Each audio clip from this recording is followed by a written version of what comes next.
Bonjour à tous et bienvenue sur France 3 Alpes, samedi 1er avril. Il paraît que c'est le mois où on ne se découvre pas d'un fil. Alors allons donc débusquer ensemble les petits poissons et aller à la rencontre de notre invité. Vous allez voir une véritable dynamo humaine. Les Alpes sur un plateau, c'est parti.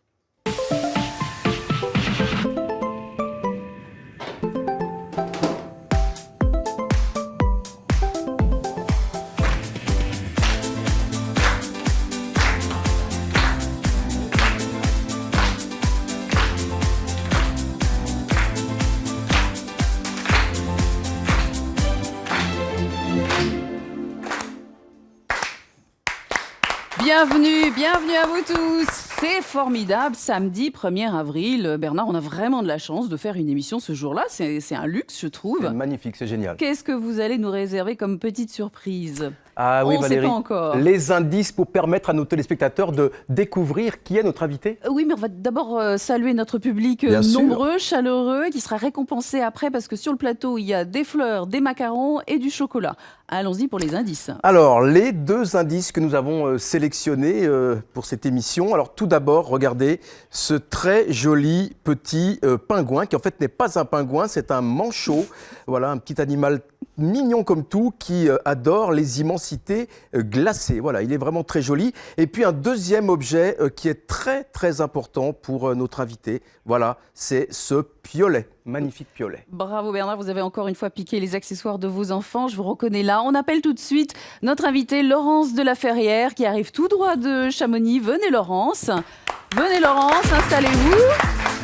Bonjour, bienvenue. Bonjour Laurence, installez-vous tranquillement. Vous venez directement de Chamonix, la capitale de l'alpinisme. Alors, comment vous présentez? Exploratrice, alpiniste, la femme qui va jusqu'au bout du bout. Alors, apparemment, c'est l'autre siège, mais vous faites attention de ne pas tomber parce que ce serait dommage, vous avez vaincu les glaces du pôle, mais là, on serait vraiment embêtés. Donc, la femme qui va au bout du bout d'elle-même et qui, en plus, nous embarque dans la foulée. Vous êtes d'accord avec cette définition? C'est exactement ça. Je me posais la question, Laurence, de qu'est-ce qu'il y a sur votre passeport comme profession? Je pense que c'est conférencière, je crois. Ouais, c'est le truc le plus simple à revendiquer. D'ailleurs, mes enfants me demandent toujours qu'est-ce qu'on doit dire, maman? Quel est ton métier? C'est un peu compliqué. Tout de même un petit peu.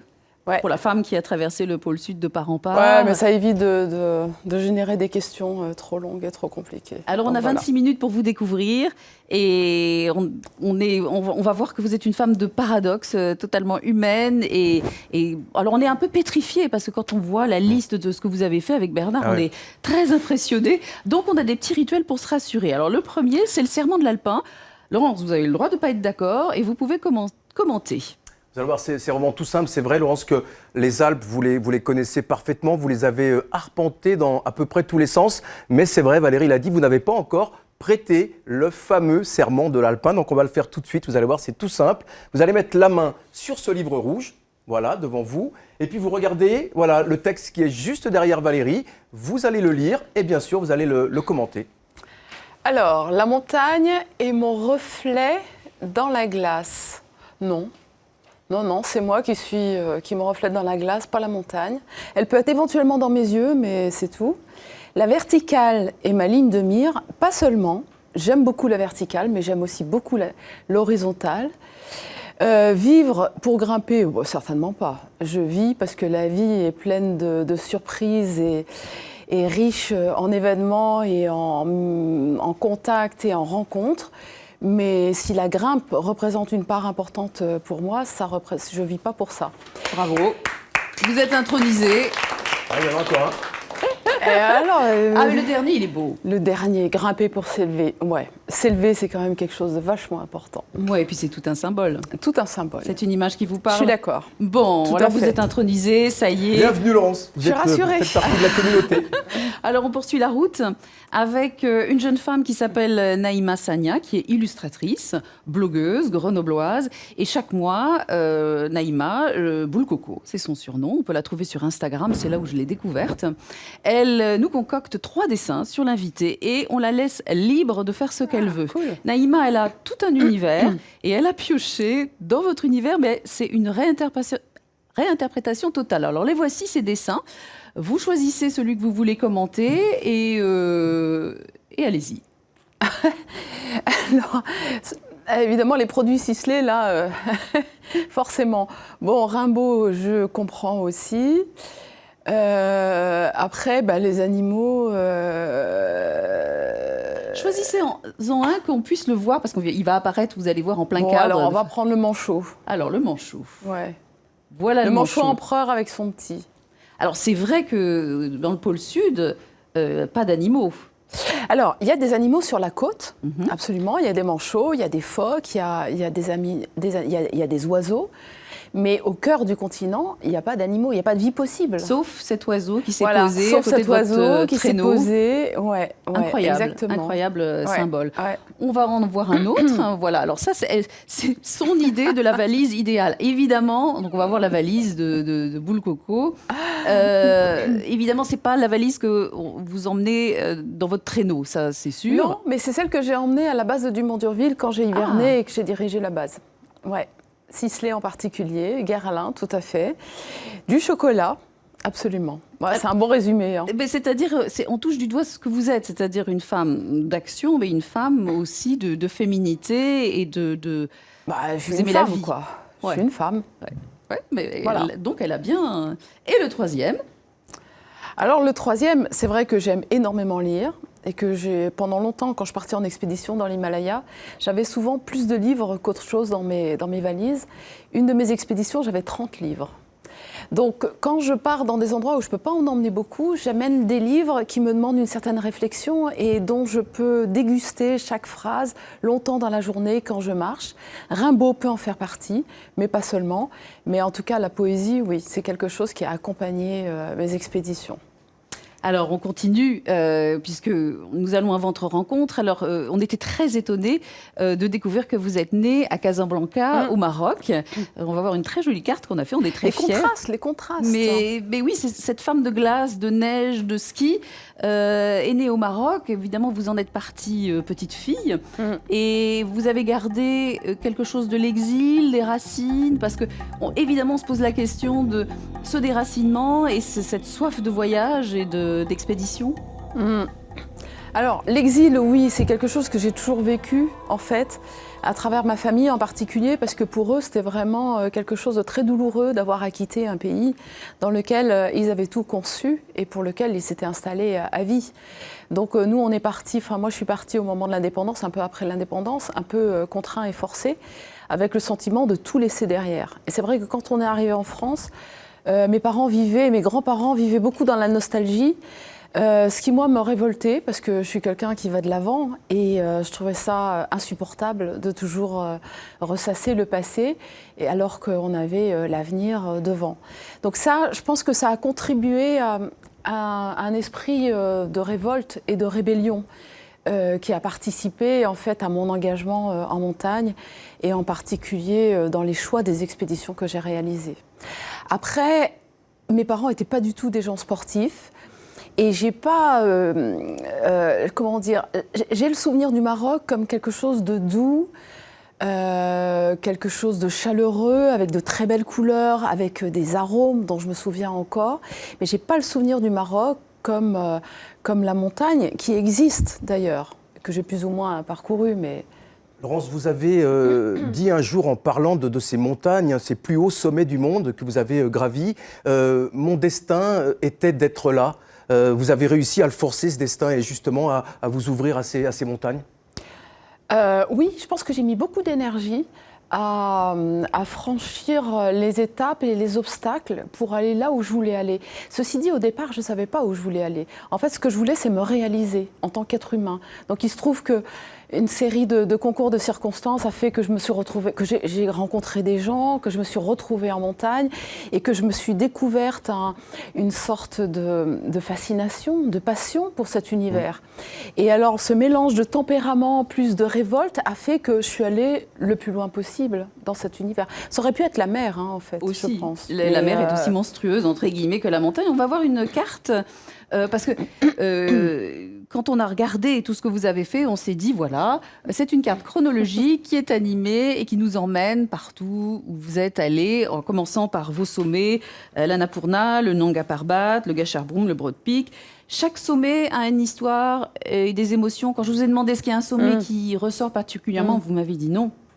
À chaque sommet, il y a une histoire. Ouais, chaque sommet, c'est une histoire, c'est une émotion, c'est une série d'émotions. C'est une rencontre avec la montagne, avec moi, avec les autres. C'est une étape dans mon cheminement qui a été extrêmement constructif.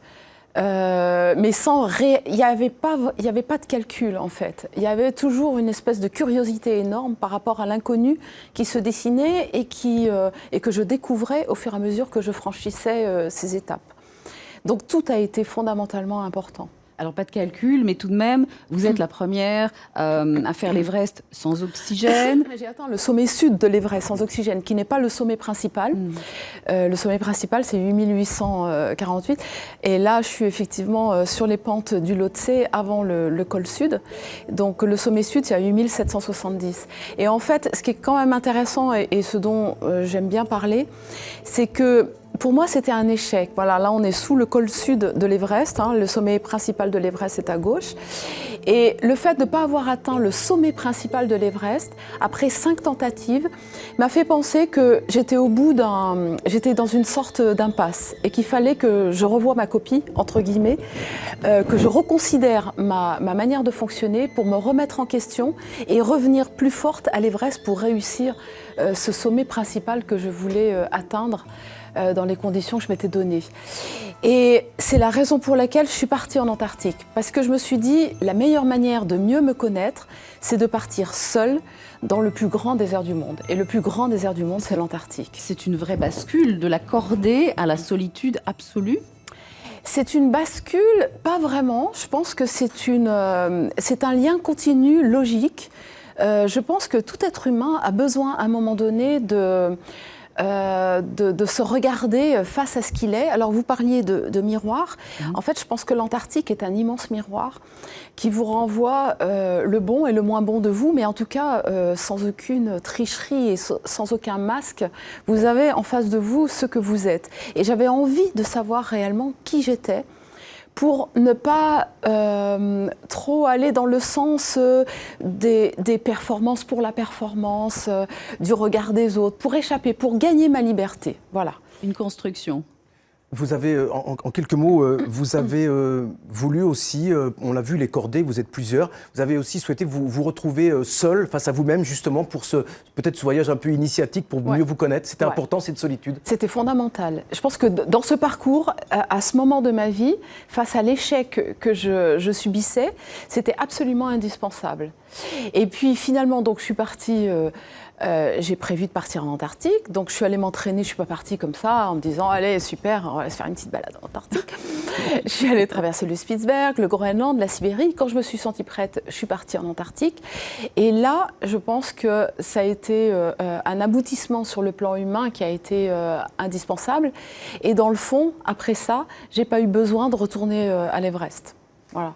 Laurence, on a vu des images impressionnantes que vous avez commentées. On va faire un petit retour dans le passé parce qu'on a un collègue journaliste qui depuis a fait une très très belle carrière, qui a commencé ici avec nous à Grenoble, Laurent Luyat, qui vous avait rencontré à l'époque au retour d'une expédition dont vous allez nous parler. On va regarder le début de ce reportage. On replonge vraiment dans le passé. Immense exploit réussi par cette chamoniarde, la première femme à avoir atteint le pôle sud à pied en autonomie totale. Laurence de la Ferrière a parcouru 1300 km en tirant un traîneau de 150 kg, 3 fois son poids, sans l'aide de personne, bravant le froid inhumain et des températures entre moins 30 et moins 50. Qu'est-ce que vous ressentez quand vous voyez ces images que vous avez vues, évidemment, vues et revues? Qu'est-ce que vous ressentez encore? Moi, à chaque fois que je revois des images en Antarctique, j'ai toujours une émotion incroyable, comme si quelque part je faisais partie de ce continent et que définitivement je l'avais embarqué en moi. Enfin, je veux dire vraiment au fin fond de ce qui fait que je suis ce que je suis. Cette première expédition a été vraiment un parcours initiatique. Ça a été la découverte de mes limites, enfin des limites à ce moment-là. Ça a été l'envie d'aller plus loin. Ça a été un contact très très violent et très brutal avec cet environnement. De froid, de glace, de solitude. C'est terrifiant et le récit est absolument terrifiant. Oui, ça a été... Et en même temps, c'est très beau parce qu'on a l'impression que vous pactisez avec la nature, le vent, votre traîneau. On va voir un nuage de mots parce que j'ai lu votre livre Seul dans le vent des glaces. Et voilà, ces mots me sont venus, enfin, ils sont régulièrement écrits dans votre livre, la peur, la routine, le froid. Si vous voulez en commenter un, s'il y en a un qui vous parle, l'azimut, parce que vous perdez votre azimut au départ, Laurence part et se perd, enfin ne trouve pas la bonne... je ne perds pas mon azimut, c'est mon GPS qui perd la boule, mais... Par répercussion, j'étais un peu perdue aussi.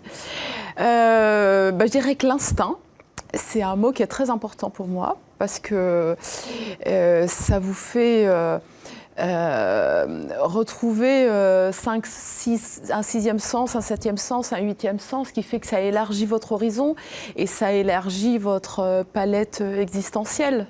Donc, pour moi, c'est très important. Mais là-dedans, il y a plein de mots qui sont super importants. Alors, il y a pémican. Vous pouvez nous dire ce que c'est que le pémican? Pémican, c'est de la nourriture pour les Indiens, qui est constituée de graisse, d'érel et de viande de bison, et dont je me suis nourrie pour la première expédition pratiquement essentiellement. Voilà. Vous avez parlé de vos limites et Laurent Luyal a dit dans son commentaire ce sont des conditions inhumaines que vous avez affrontées à chacune de vos expéditions.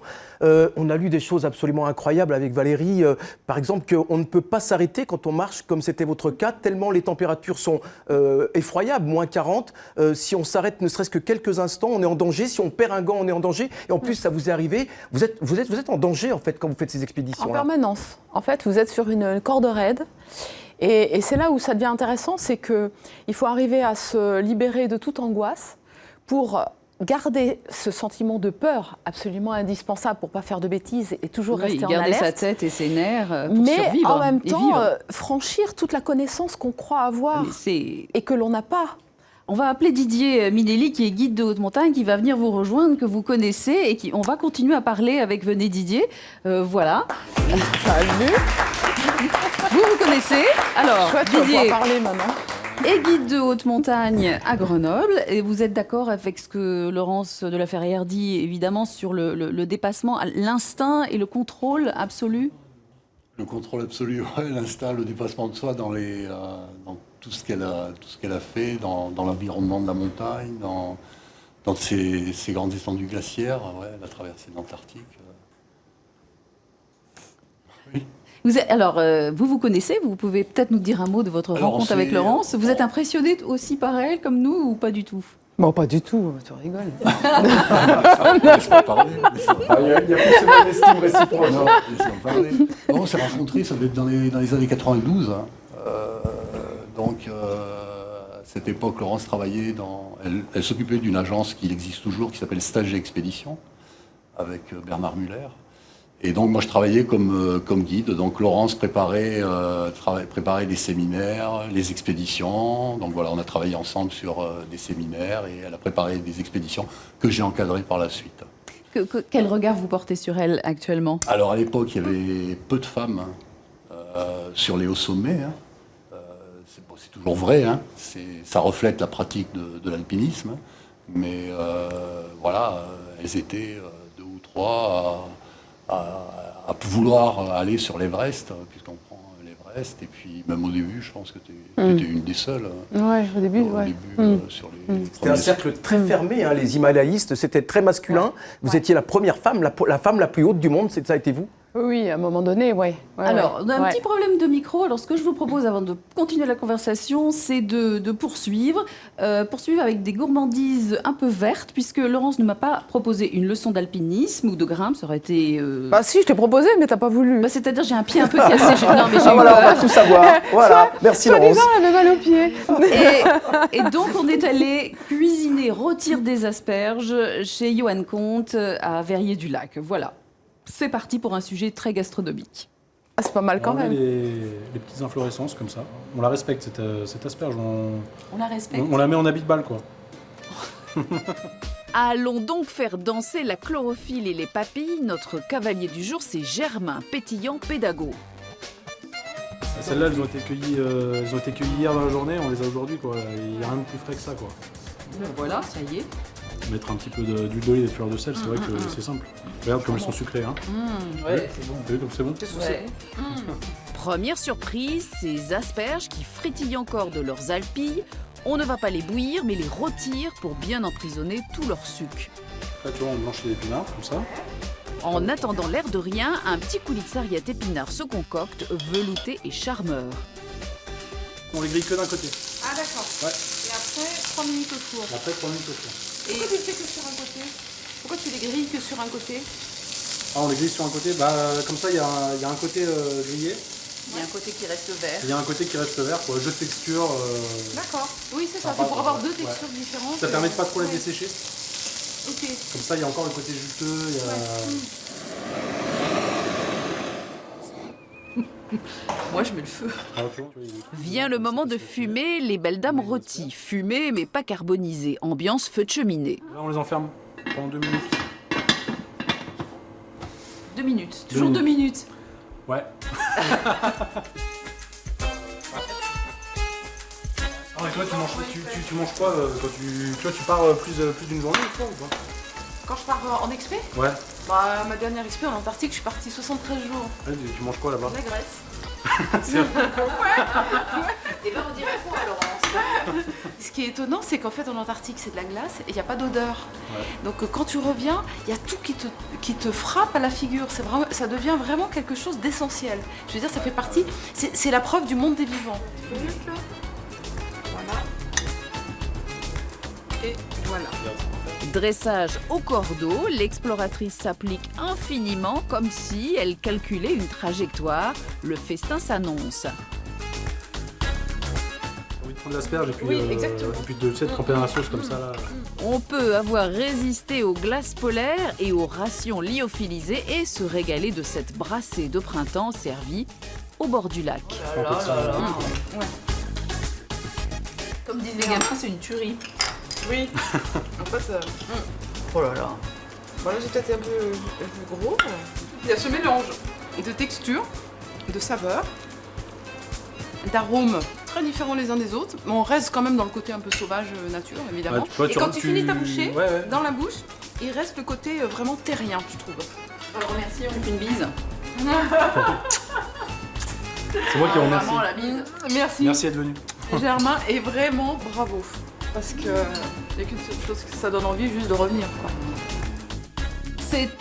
C'était trop bon. La recette sera sur notre site internet, la recette des asperges et des morilles qu'on a concoctées. Et pour digérer, Laurence, pendant que j'enlève mes chaussures, la prochaine séquence est en train de s'annoncer. On va vous proposer de découvrir le trampoline. Alors, pas n'importe quel trampoline, je me dépêche parce que...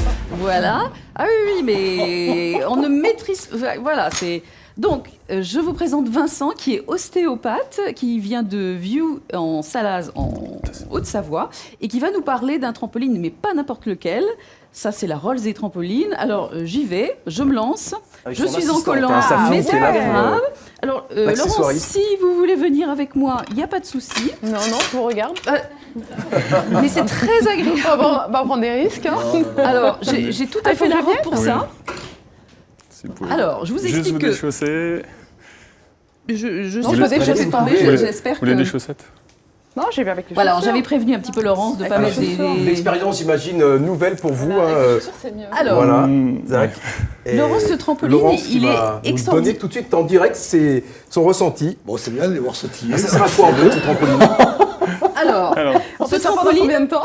ce trampoline, Laurence, il est extraordinaire parce Ouais. qu'il procède par oscillation. Et donc, il va mobiliser la circulation lymphatique. Et c'est extrêmement difficile de mobiliser. Ne rigolez pas. Vous avez une formation scientifique. La circulation lymphatique. Alors, vous allez être impressionnés parce que les astronautes de la NASA sont rééduqués avec cette chose. D'accord. Parce que c'est Voilà. c'est très difficile de parler et de Oui, en sauter. même Je crois que je temps. vais me casser la figure. Mais- En fait, c'est des élastiques, c'est pas des ressorts. Donc, il y a une décélération qui est progressive, qui vient faire travailler sur la lymphe. D'accord. Et ça fait contracter chaque cellule du corps, y compris les cellules osseuses. On s'en sert également pour stopper et lutter contre l'ostéoporose. Ça permet de stopper avec 2 à 3 fois 10 minutes dans la journée. Donc vous travaillez avec ça Avec pour des vos clients. personnes âgées, avec des Pendant ce temps, moi, je sportifs pour continue à travailler sauter, sur voilà. la posture. D'accord. On peut s'en Vas-y, servir profite-en. Pour les personnes âgées qui ont des problèmes Prends d'équilibre. l'avance, prends voilà, l'avance. pour la réhabilitation après un accident. Voilà, Mais alors voilà, le pied simplement, cassé. tous les jours, en sortant du boulot, au bout de 5 minutes, on a déjà une meilleure vascularisation. Ça permet de vraiment oxygéner le cerveau. Voilà, j'espère que vous avez pas mal au cœur à force de me voir sauter, parce que c'est vrai que quand on regarde la caméra, vous disiez aussi, Vincent, que c'était excellent pour les gens qui font du burn-out. Expliquez-moi où le Oui, retour parce que sur, du coup, quand on est en burn-out, notre corps, il est plein d'acide. On est en acidose plus. Et en travaillant avec le trampoline, ça permet justement de mobiliser tous ces acides et de permettre de les évacuer plus facilement. Donc après, il y a d'autres choses à faire en parallèle. Mais au bout de 5 minutes, déjà, on sent vraiment cet effet limite euphorisant. C'est tout je ne sais plus où j'habite, mais je sais qu'on me dit dans l'oreille que c'est l'heure du jeu. Alors, il y a une question extrêmement difficile. Le pemmican, c'est, alors vous allez voir, ça s'inscrit, un oiseau du pôle sud, un aliment à base de viande séchée de graisse, un amas de glace polaire. Vous avez la réponse, vous filez, vous avez l'habitude sur notre site internet. Qu'est-ce qu'on gagne ? Eh bien, on gagne un livre extraordinaire, Seul, de Richard Bird. C'est un récit extraordinaire dont Laurence s'est largement inspirée. Laurence, je vous remercie infiniment d'être venue jusqu'à vous. Vous avez gagné des macarons parce que vous n'aimez pas le sucre, mais les macarons c'est pour vous, ça, c'est et pas du chocolat. D'accord. Voilà, ainsi qu'une pile de produits de beauté pour partir à nouveau en expédition en toute féminité qui nous sont offerts par nos partenaires. Merci à vous, merci au public. Super. Le public va pouvoir se régaler maintenant des macarons et du chocolat de Cédric Pernaut, notre adorable chocolatier. Le mois prochain, c'est Georges Clooney parce que Brad Pitt n'a pas pu venir. Voilà, joyeuse Pâques et poisson d'avril. Ça, vous aurez pu l'inviter avec Didier, évidemment. Dans quelques instants, le journal régional.